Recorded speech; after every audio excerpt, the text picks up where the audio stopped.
Tu veux créer un site web moderne, fluide et animé sans passer des mois à apprendre le code? Et t'as peut-être déjà essayé des outils comme Webflow, Wix, WordPress ou même carrément le HTML CSS. Mais rien t'a vraiment convaincu? Trop limité, trop rigide, pas assez design ou juste trop compliqué à prendre en main? Alors laisse-moi te présenter un outil qui risque de changer ta vision du web design, Framer. Framer, c'est la nouvelle pépite du no-code. C'est un outil qui te permet de créer des sites 100% responsive, interactifs, animés et prêts à être mis en ligne directement dans une interface aussi simple qu'un outil de design. Et ça va plaire aux fans de Figma. Tu veux une landing page avec un effet parallaxe, un portfolio avec des transitions fluides, ou même une homepage qui rivalise avec les plus grands sites tech? Eh bah Framer te permet de faire tout ça. Et bien sûr, en drag and drop et sans code. Mais attention, te laisse pas tromper par sa simplicité. Parce que Framer c'est puissant. Très puissant certes, mais si tu veux bien maîtriser l'outil et faire en sorte d'être le meilleur, il te faut impérativement une méthodologie pour l'apprendre. Et ça tombe bien, parce qu'aujourd'hui, on te fait découvrir les bases de Framer.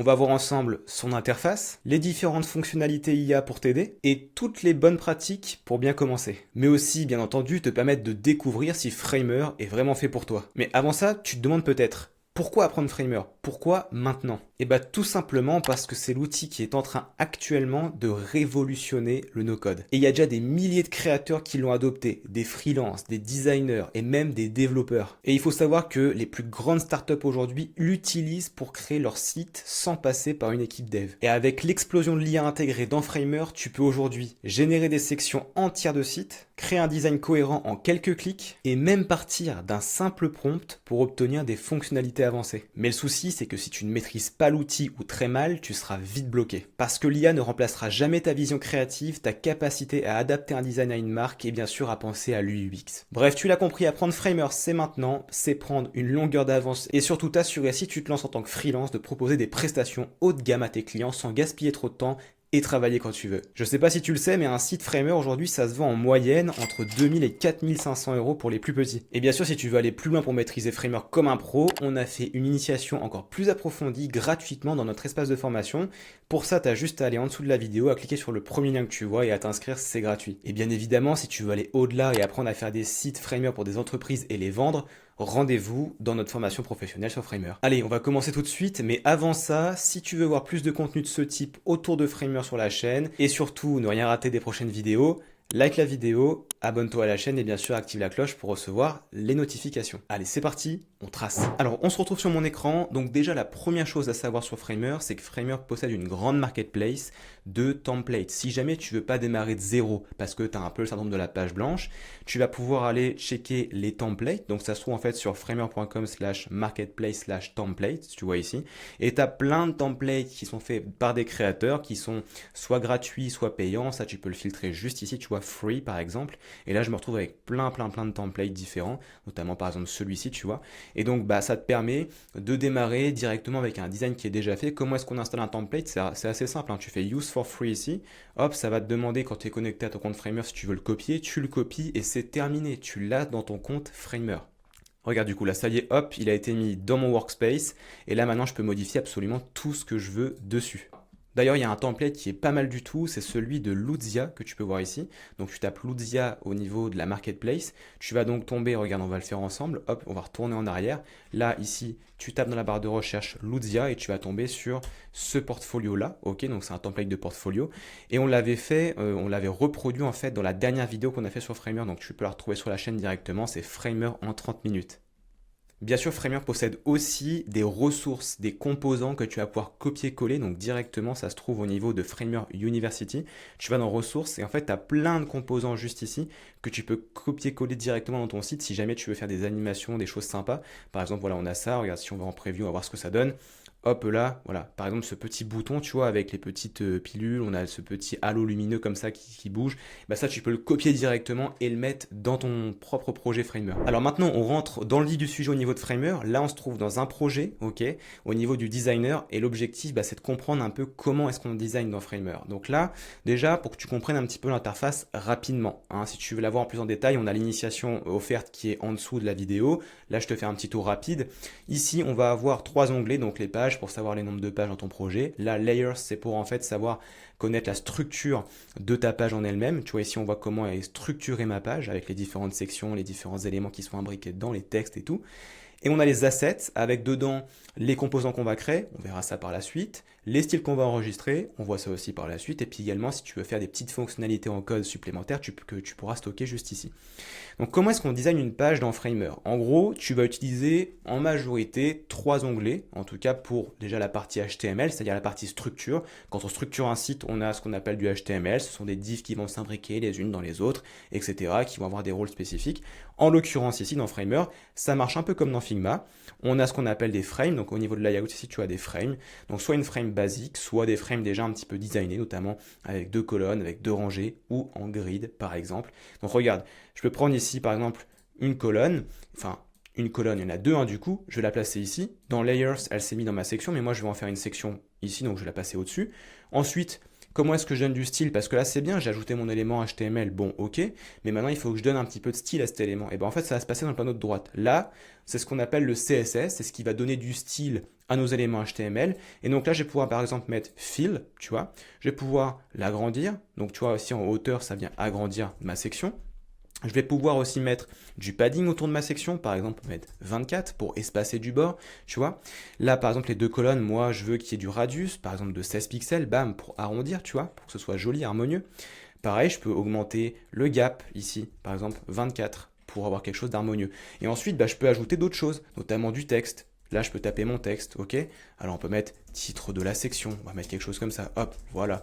Ensuite, je peux remettre un autre texte en dessous, tu vois. Là, il flotte mon texte parce que je suis en position absolue et parce que mon parent, en fait, n'est pas en position layout. Si je veux bien aligner les éléments, je fais layout ici, direction verticale, et maintenant, mes éléments ne flottent plus. Ils ont une place bien définie, ok? Ça correspond au flexbox. Bref, je vais pas te faire tout ça topo ici, ça, on le voit dans nos formations avancées et puis également dans l'initiation. Mais voilà du coup comment on design dans Framer.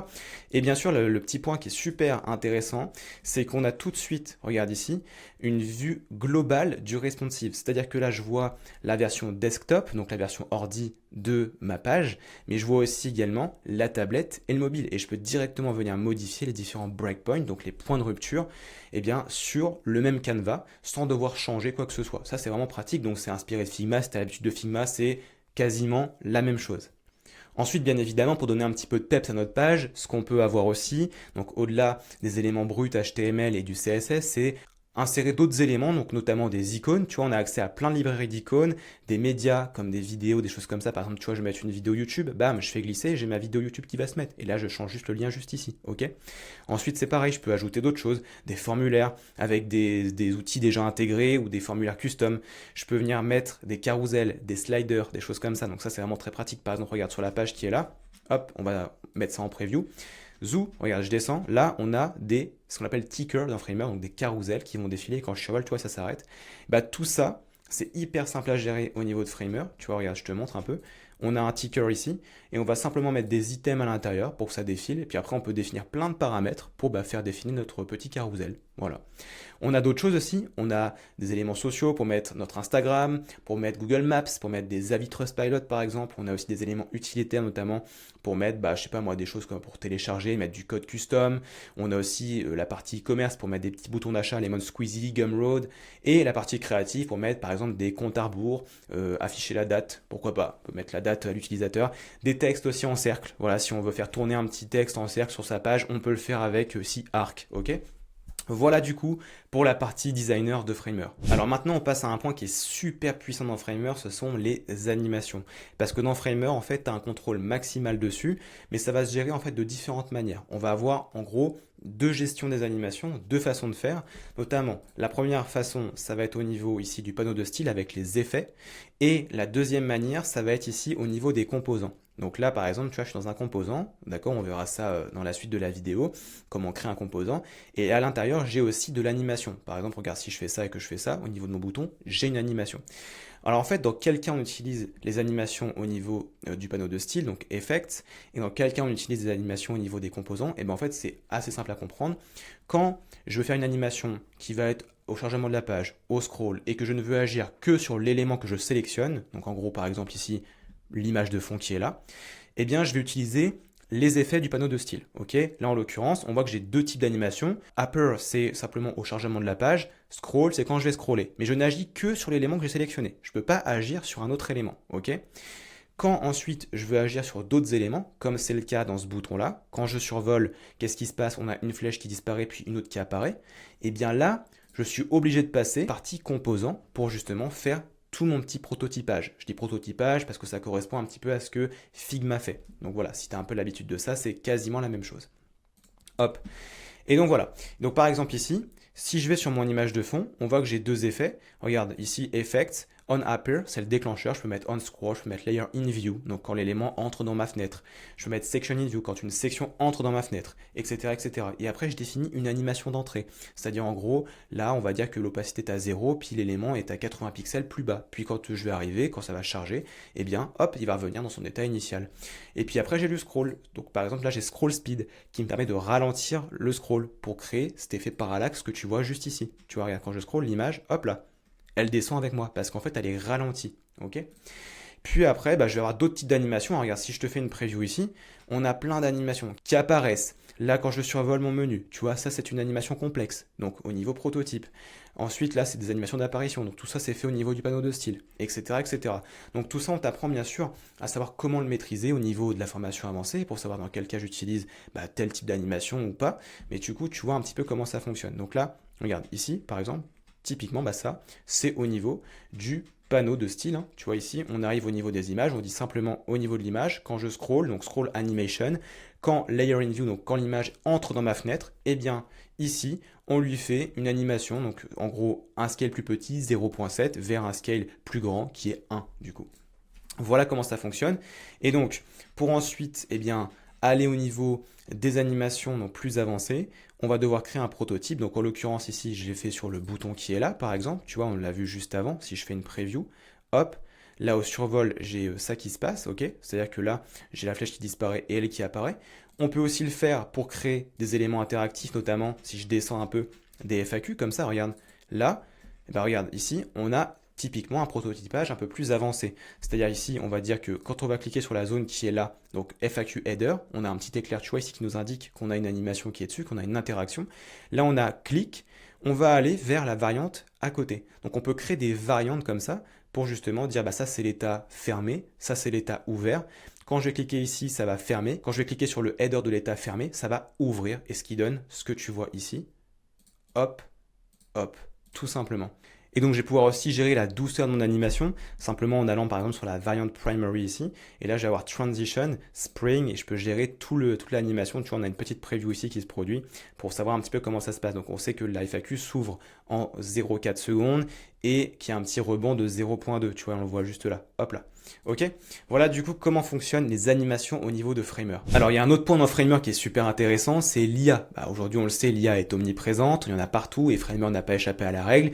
Ils ont ajouté des fonctionnalités IA dans leur outil. Alors comment ça se présente au niveau de Framer? Alors il y a deux grosses parties que je vais te présenter ici. On a déjà ici le Wireframer. Qu'est-ce que c'est que Wireframer? Donc tu vas cliquer simplement dessus ici. Et là tu vas avoir une petite fenêtre qui va s'ouvrir avec un prompt. Et en fait ça va te permettre de créer une nouvelle page en wireframe, c'est-à-dire avec des éléments qui ne sont pas designés, mais juste qui sont bien placés comme il faut. Donc regarde, par exemple ici on va utiliser ce qu'il nous propose en dessous. Donc là on va prendre par exemple une landing, allez hop, voilà. Donc là le prompt en fait il va se mettre en anglais. Tu peux écrire ton prompt à toi, en français il n'y a pas de problème. Une fois que tu as ton prompt, tu vas simplement envoyer le prompt et là ça va te créer une nouvelle page. Regarde, on va dézoomer un petit peu. Hop, je vais dézoomer. On a les différents breakpoints et là j'ai ma page qui va se créer, regarde. Avec les différents éléments. Ça veut dire que là, en fait, si j'ai un petit peu le syndrome de la page blanche, donc on a vu qu'on avait les templates au début, mais on a aussi Wireframer qui nous permettent comme ça de créer directement notre structure et après on peut venir modifier absolument tous les éléments à l'intérieur. Et si jamais on se dit, oh là là, attends, il manque une FAQ, hop là, ajoute-moi une FAQ, et en fait lui il va reprendre la page, il va rien modifier d'autre, il va juste ajouter la FAQ. Regarde, on va le laisser faire. Voilà, juste là, hop. Une FAQ qui s'ajoute, bim, et maintenant je peux venir modifier les questions, les réponses juste à droite.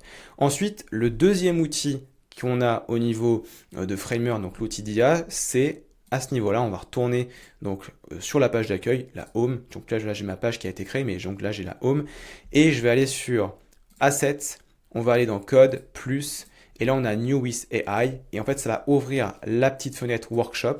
Et en fait, c'est fait pour quoi ça? Ça, c'est fait pour créer des petites fonctionnalités, des petits éléments en fait interactifs que tu ne pourrais pas faire toi-même, qui ne sont pas nativement disponibles dans Framer.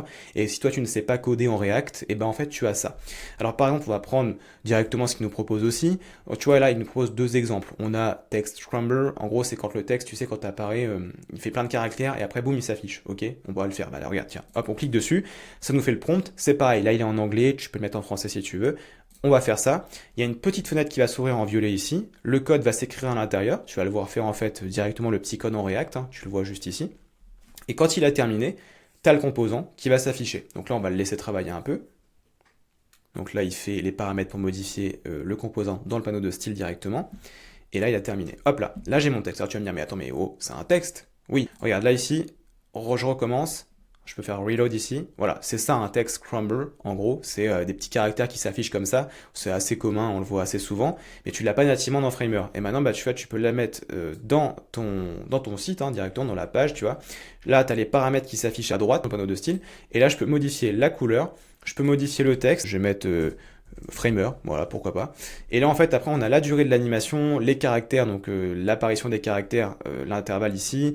Là, on a d'autres paramètres. Donc là, si je fais une preview de la page, regarde ce qui va se passer. Hop, voilà, tout simplement. Donc c'est vraiment très très cool. Ça te permet de créer des petits composants comme ça. Il y en a d'autres, hein. Tu vois, on peut faire plein d'autres choses. On peut ajouter, déjà, on peut modifier ce qu'on a fait. Et on peut aussi, après, avoir d'autres éléments. Donc par exemple, ici, tu vois, après, tu retrouves tes composants à ce niveau-là, de code workshop, voilà. Et là, tu peux refaire New with AI. Donc là, ce que je vais faire, c'est que je vais simplement aller ici, je vais faire New Component. Et donc là, on va choisir simplement, par exemple, bah tiens, Animated Clock. Donc là, hop, on fait entrer. Et ça va nous générer, pareil, le petit composant Animated Clock. Donc une horloge, a priori, qui va être à l'heure et qu'on pourra modifier au niveau du panneau de style. Et voilà, c'est tout. On a notre horloge. Alors le fond, il a été un petit peu mal mis. On va juste ici verrouiller son ratio et on va l'étirer. Hop là, pour qu'il couvre toute notre horloge. Hop, voilà. Et on a une horloge. Ok, avec plein de paramètres qu'on peut modifier juste ici. Voilà, donc voilà comment fonctionne l'IA dans Framer. Alors tu t'en doutes, comme tout outil qui se respecte de création de site, on va avoir une partie de gestion de contenu dynamique, donc le CMS, que tu vas retrouver juste ici. Donc qu'est-ce que c'est? CMS, c'est Content Management System. Ça te permet de créer des collections dans lesquelles tu vas mettre différents items. Donc le plus connu, hein, je te prends un exemple très connu, c'est le blog. Ok, on va créer une collection blog et on va mettre des articles de blog à l'intérieur. Donc ça se passe ici. Ok, je te remontre rapidement. Là, on a CMS. Là, ici, on a les collections. Je peux créer une collection juste là. Et là, je peux avoir mes petits items dans ma collection. Je peux ajouter un item. Je vais mettre les différents champs qui sont là. Alors, les champs qui sont ici, c'est pareil. On les choisit. Hein. Ce n'est pas des champs qui sont prédéfinis. Je peux aller dans Edit Field. Là, j'ai tous les champs, tu vois, qui sont déjà mis. Je peux bien sûr faire clic droit et les supprimer, mais je peux aussi les ajouter juste là. J'ai plein de formats. J'ai du plain text. J'ai du texte enrichi, donc formatted text. Je vais mettre des dates, des liens. Je vais mettre des galeries d'images, etc., etc. Donc, vraiment, c'est très pratique. Et je peux faire aussi des références à d'autres listes de collections, enfin d'autres collections plutôt, notamment ici tu vois mon blog, eh ben, il a un champ ici référence à la référence catégorie parce que mes articles de blog ils ont différentes catégories qui sont listées dans une autre collection. Ok, voilà comment ça fonctionne la partie CMS. Alors bien sûr il n'y a pas que ça. Ok, on peut créer des collections, on peut créer des items, mais il faut bien que ça se répercute quelque part, notamment ici. Si je scrolle un peu, on peut voir que j'ai une section avec justement les articles de blog. On voit que c'est du contenu dynamique parce que c'est en violet. Je vais te remonter un petit peu la hiérarchie pour que tu puisses voir.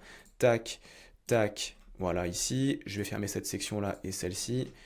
Est-ce que je pourrais remonter un peu plus pour te montrer? Je ne pense pas. Je vais juste étirer là. Là, on voit ici qu'on a blog. Donc là, on voit un petit picto qui indique que c'est le CMS. Donc on a juste été chercher ici la source blog, donc de la collection blog. Hein. On peut la filtrer. On peut aussi paginer, on peut limiter le nombre d'items. Et en fait, dedans, on va pouvoir connecter les différents éléments qu'on a designés dans cette carte-là au champ CMS. Donc tu vois ici la miniature, donc thumbnail ou plutôt ici la petite image de l'article, le titre de l'article qu'on est venu connecter ici à cet élément-là, la catégorie, la date de création de l'article, etc. Donc ça, c'est la première chose. On peut ajouter ici des listes de collections. On va appeler ça comme ça. C'est au niveau de Insert, Collection.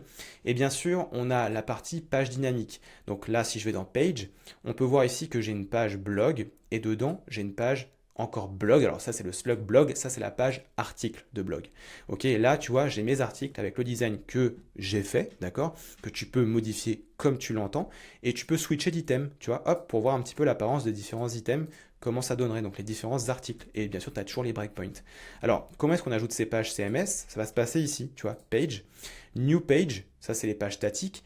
New CMS page, et ben ça c'est pour les pages dynamiques. Donc en l'occurrence, ici on a déjà blog. Hein, et en gros, quand tu survoles blog ou n'importe quelle collection, tu vas avoir deux types de pages, index ou detail page. En gros, pour faire simple, ça c'est la page blog, c'est-à-dire la page index, en gros, je retourne ici plus, CMS page. Index, c'est la page où on va mettre une collection comme ça avec tous les éléments qui sont contenus dans la collection, donc tous les items, donc tous les articles ici. Et puis ensuite, on a ici catégorie, donc detail page, et ben ça correspond à la page article de blog. Donc c'est la page dynamique avec le design en fait qui va impacter tous les items de ta collection, tout simplement. Voilà, donc c'est comme ça que ça se passe au niveau du CMS. Alors bien sûr, le CMS peut nous servir à gérer donc des articles de blog, on l'a vu, peut nous servir à mettre des témoignages, mais on peut aussi faire au niveau de Framer de l'e-commerce. Même si nativement on n'a pas d'option e-commerce en tant que telle, on peut quand même faire de l'e-commerce sans souci, notamment ici en créant une collection qui va s'appeler Product, en listant tous les produits, en mettant des champs custom qui vont avoir un champ prix, un champ catégorie de produits aussi, tu vois. Et ensuite, on va avoir différentes possibilités pour justement venir faire payer l'utilisateur. Nous, par exemple, ici, dans cette boutique-là qu'on apprend dans la formation avancée, on a créé une page checkout, tu vois, et là, on a un bon de commande, ok? On a un bon de commande où on peut payer, hein, d'accord? C'est pas juste du design, hein. Là, c'est fonctionnel, ok? On peut rentrer un nom, on peut mettre un numéro de carte, on peut valider la commande. Et ça, c'est vraiment super pratique. Donc ça, on t'apprend justement comment utiliser cet outil-là pour venir créer un checkout comme ça. On a aussi d'autres possibilités dans Framer, notamment au niveau des plugins, parce que oui, on a aussi des plugins, notamment on a FrameShop qui est pas mal pour créer justement des petits éléments, add to cart, cart counter, pour en fait créer une boutique complète, donc plutôt utilisé dans le cadre d'une boutique avec plein de références produits. Mais voilà, du coup, tu peux quand même faire de l'e-commerce sans souci dans Framer. Et après, tu as aussi, on l'a vu précédemment, mais tu peux insérer au niveau ici de Utility, Lemon Squeezy et Gumroad, qui sont en fait simplement des boutons d'achat. Hein. Si je fais glisser un petit bouton ici, on va le mettre là juste pour l'exemple, Buy Now. Il faut juste venir créer un compte Lemon Squeezy, mettre le petit lien de son produit ici pour mettre le checkout tout simplement, et ça va te permettre de faire payer aussi tes utilisateurs. Donc là, plus idéal pour des boutiques de type monoproduit comme celle-ci par exemple.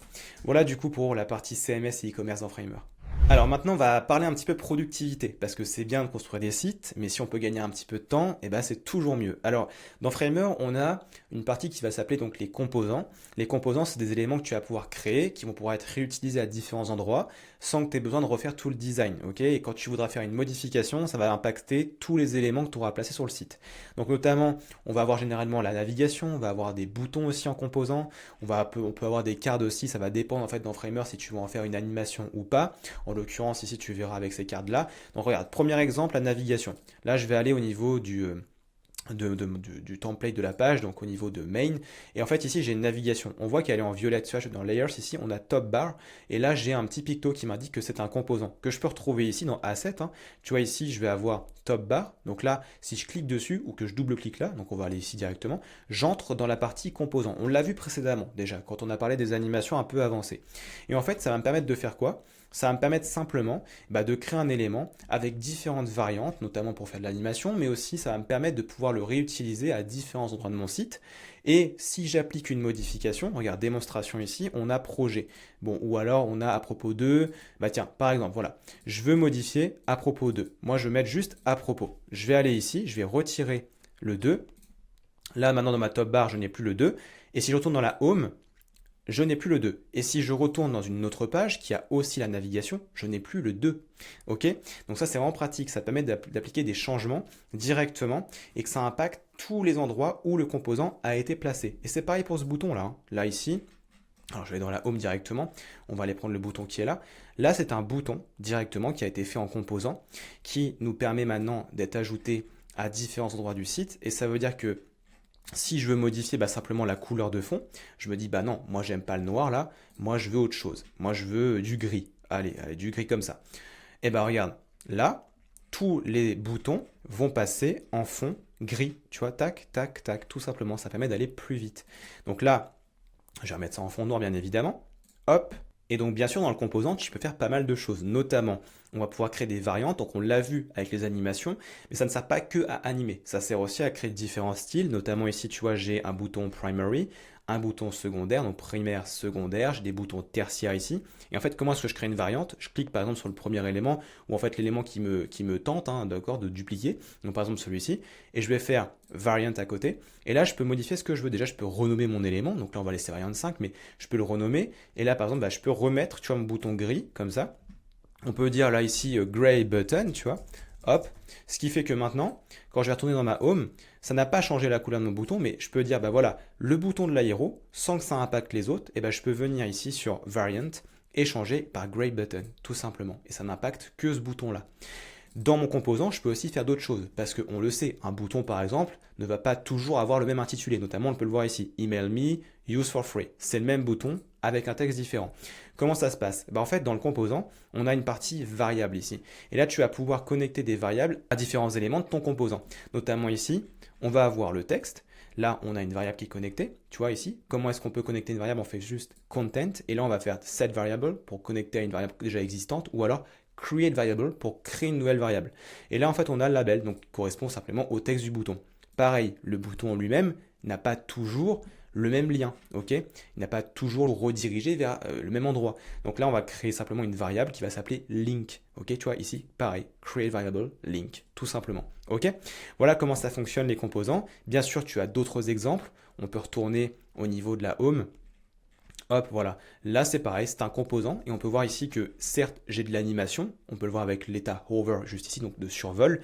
Mais j'ai aussi la possibilité de créer des variantes de couleurs. Tu vois ici, donc là, on a changé la couleur et je peux refaire en fait cette manipulation. C'est-à-dire ici, je peux prendre, par exemple, voilà, cet élément-là. Je peux le dupliquer en variante. Voilà, il va se mettre juste ici.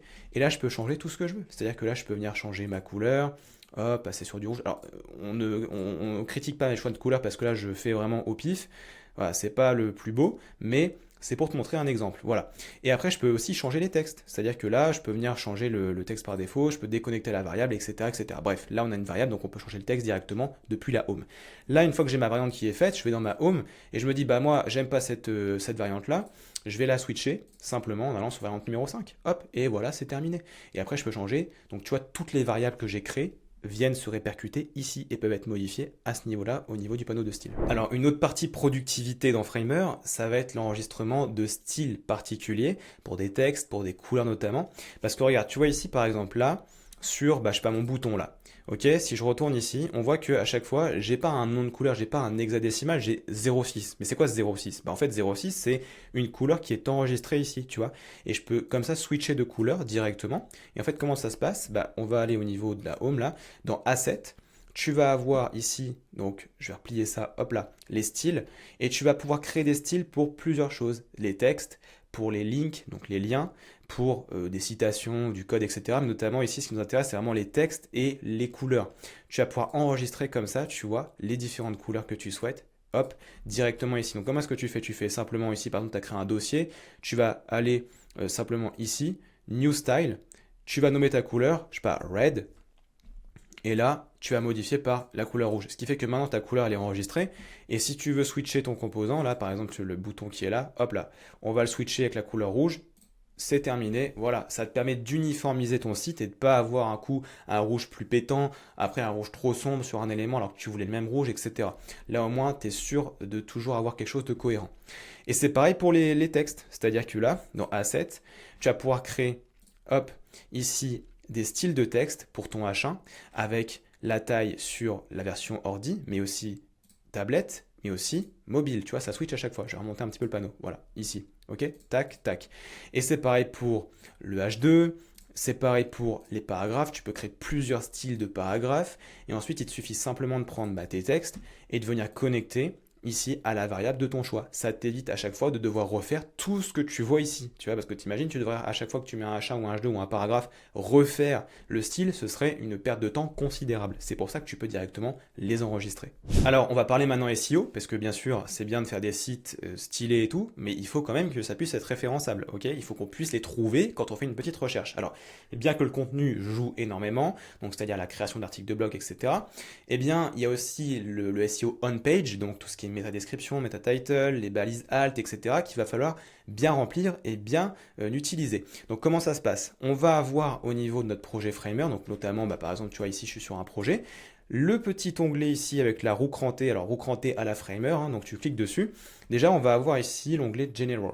Là, on va avoir Site Title et Site Description. En gros, c'est le métatitre et la métadescription qui va être utilisé pour toutes les pages si tu ne la remplis pas. Okay. Ensuite, on va avoir pour chacune des pages, bien sûr, sa propre métadescription et son propre métatitre. On va l'avoir là, par exemple, sur la Home. Voilà, là, je peux mettre ce que je veux. Ça, c'est le meta title, ça, c'est la méta description. Je peux choisir d'indexer ou de désindexer mes pages à ce niveau-là. Show page in search engines, tout simplement, ou pas. Si je décoche, attention, on ne la trouve plus, hein, donc il faut faire attention à ça. Ok. Après, on va avoir, bien évidemment, hop là, donc ici. Donc on a vu les meta titles et la méta description. On a aussi les balises alt pour les images. Par exemple ici, si je prends l'image qui est là, donc là c'est un mock-up d'ordinateur. Là, si je clique dessus, donc là j'ai double-cliqué, mais donc soit je double-clique, soit je clique dessus et je vais là. Et ben je vais avoir ici alt texte. Et là je peux décrire mon image. Donc par exemple mock-up ordinateur. Alors quelque chose de plus explicite, hein, quelque chose de mieux pour le référencement. Mais là c'est juste pour te montrer. Hop, mock-up ordinateur, terminé. Et là ma balise alt, elle est enregistrée. Ok. On a vu métatitle, métadescription, balise alt. Qu'est-ce qui nous manque? On a aussi, c'est un petit peu plus avancé, mais les tags HTML. Ok. Quand je vais ajouter des titres, quand je vais ajouter des textes comme ça, quand je vais mettre des éléments dans ma page, ils vont généralement avoir un tag. Quand je mets des listes, c'est pareil, ils vont avoir un tag aussi. Et en fait, les tags, qu'est-ce que c'est? Quand je prends par exemple mon H2 qui est là, on va zoomer un peu. H2. Si je scroll, on a ce qu'on appelle l'accessibilité. Là, on voit que j'ai un tag H2. De base, en fait, il peut ne pas y avoir de tag. C'est-à-dire que ça peut être juste accessibilité, il n'y a rien. Et bien en fait, tu vas cliquer ici, plus, et tu vas mettre tag, et tu vas pouvoir choisir dans une liste de tags, tu vois, notamment sur un texte, H1, H2, H3, paragraphe, span. Ça permet de bien structurer ta page pour le référencement, pour les moteurs de recherche. Là, ici, on a un paragraphe. Donc un paragraphe, c'est la balise P, c'est le tag P. Là, on a une liste. Est-ce qu'on a un tag? UL, pour liste, tout simplement. Et tu vois, là, j'ai plein d'autres tags. En fonction de ce que je sélectionne, si c'est un texte ou si c'est une frame, je ne vais pas avoir les mêmes tags. Tu vois, là, c'est une div. Là, j'en ai pas. Par exemple, tu vois, c'est une card. Bon, si je fais accessibilité, tag, div, forcément, puisque c'est une div. Voilà. Après, j'ai main aussi. Par exemple, ici, main, qu'est-ce que c'est? Généralement, quand on construit une page, on va englober, par exemple ici, tac, les différentes sections dans un stack, alors dans une div qui va s'appeler main wrapper, pour indiquer au moteur de recherche que c'est le contenu principal. Je te fais un petit cours avancé rapidement là. Main wrapper, et après on met toutes les sections dedans. Et là, je vais pouvoir taguer donc ici, par exemple, tu vois ici cet élément, avec le tag main, tout simplement. Voilà, ça marche comme ça du coup. Donc voilà du coup pour le SEO au niveau de Framer, donc SEO on-page un peu technique. Bien sûr après il y a toute la partie contenu, hein, ça va de soi. Mais voilà déjà pour les bases du SEO dans Framer. Alors maintenant on va parler d'un dernier point, c'est la partie analytics optimisation. En fait dans Framer, tu as la possibilité, en fonction du plan sur lequel tu es bien évidemment, parce que tout n'est pas accessible sur le plan gratuit, eh bien tu as la possibilité ici d'aller dans le petit onglet qui est là, et là donc tu vas avoir les analyses directement, donc le trafic, d'où est-ce qu'il vient, etc. Voilà les pages visitées, le device et tout, et tu as aussi la possibilité de créer des funnels, donc d'analyser des parcours d'achat dans ton site, ça c'est extrêmement pratique, et de faire également des A/B tests. Donc si tu veux, tu peux créer un A/B test sur ta page, simplement en disant voilà, je veux créer une variante d'un bouton rouge et cette page-là un bouton bleu, tu vois. Et ça va te permettre comme ça de tester et d'optimiser ton site au fur et à mesure. Voilà du coup pour ce dernier point. Et bien ça y est, maintenant tu maîtrises les bases de Framer. Si bien évidemment tu veux aller plus loin et approfondir tes connaissances, on a l'initiation 100% offerte que tu vas retrouver dans la description de la vidéo. Et si tu veux aller plus loin et vraiment acquérir de compétences très avancées, on a notre formation professionnelle. Et donc sur ce, moi je te dis à dans une prochaine vidéo. Ciao!